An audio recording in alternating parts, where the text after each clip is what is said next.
Hey everybody, today's video is called Behold My Servant.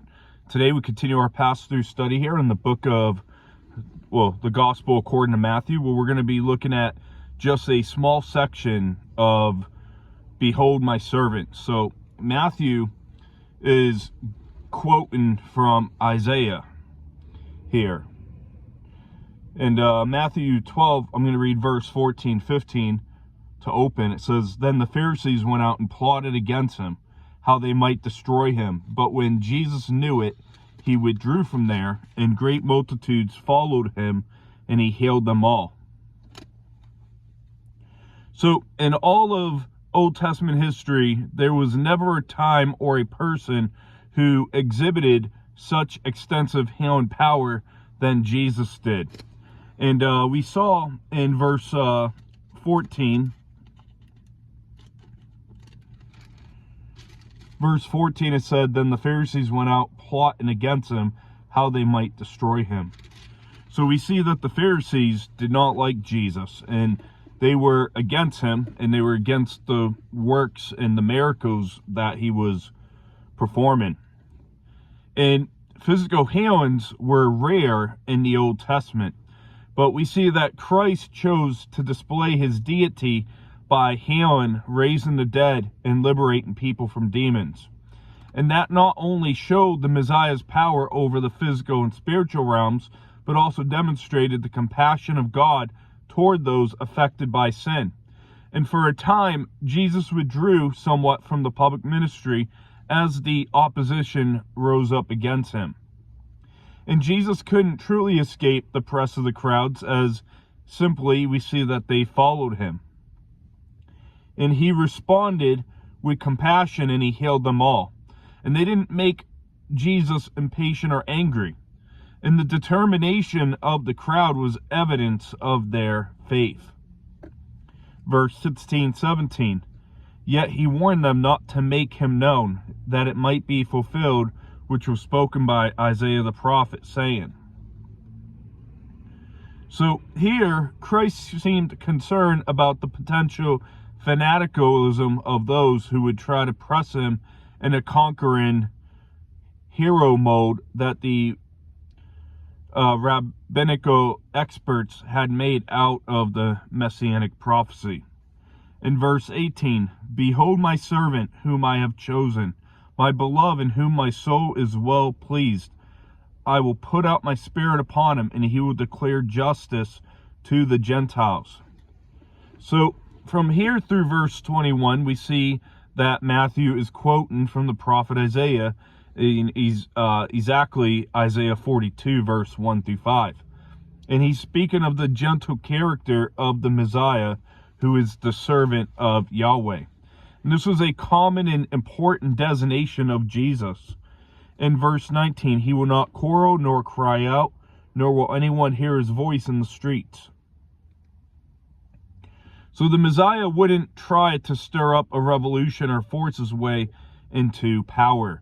And this does not mean that, Jesus never spoke loudly, but Jesus made gentle, lowly heart and actions, as we find in Matthew chapter 11, verse 28 through 30, which says, "Come to me, all you who labor and are heavy laden, and I will give you rest. Take my yoke upon you and learn from me, for I am gentle and lowly in heart, and you will find rest in your souls. For my yoke is easy and my burden is light."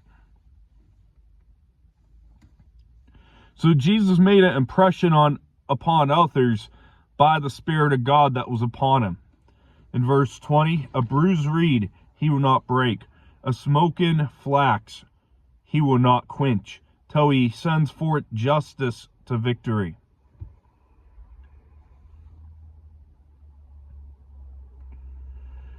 So the reed that was used by the shepherds to fashion a small musical instrument, once cracked or worn out, it was useless.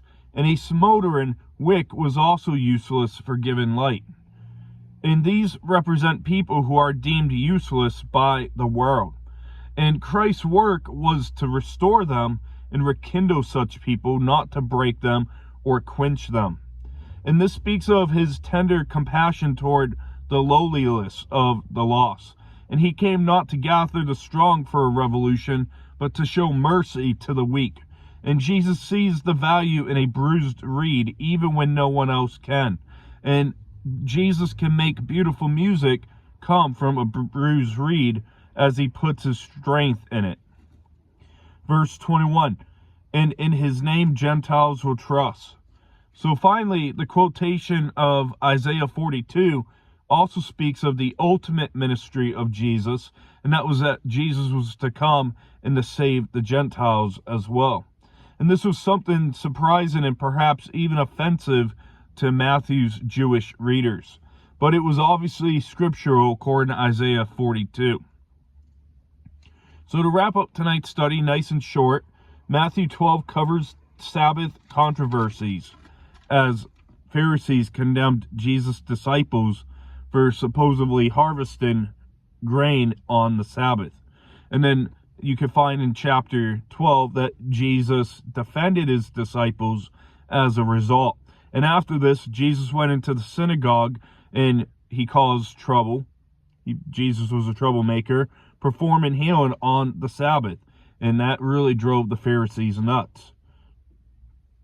And this brings us to our main focus that we looked at today, that in spite of the rejection of the religious leaders, the common people still follow Jesus, and he remains God's chosen servant. And Jesus described himself as a servant. Let's go over a couple chapters ahead to Matthew chapter 20.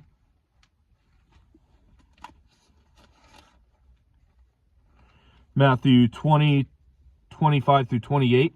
But Jesus called them to himself and said, you know that the rulers of the Gentiles lord it over them, and those who are great exercise authority over them. Yet it should not be so among you, but whoever desires to be great among you, let him be your servant. And whoever desires to be first among you, let him be your slave. Just as the Son of Man did not come to be served, but to serve and to give his life a ransom for many. So Peter also in his sermon gave that our Savior the title, his servant Jesus. So let's go over to Acts chapter 3.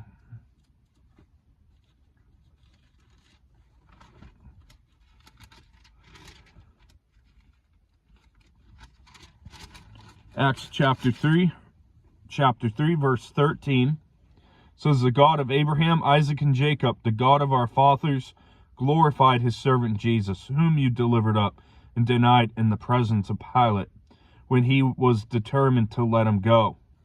And then verse 26 of chapter 3. To you first, God, having raised up his servant Jesus, sent him to bless you and turning away every one of you from your iniquities.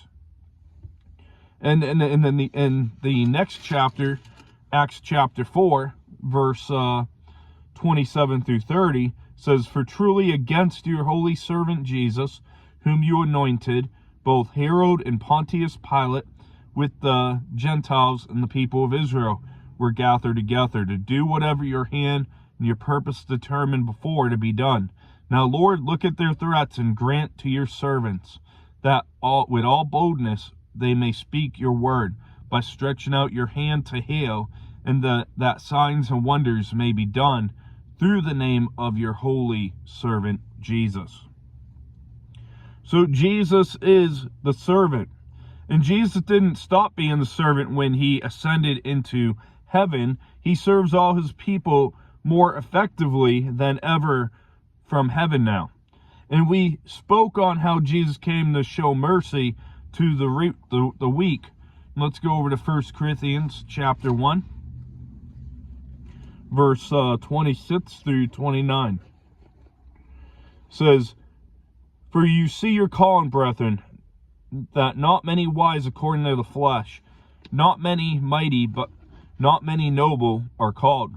But God has chosen the foolish things of the world to put to shame the wise, and God has chosen the weak things of the world to put to shame the things which are mighty.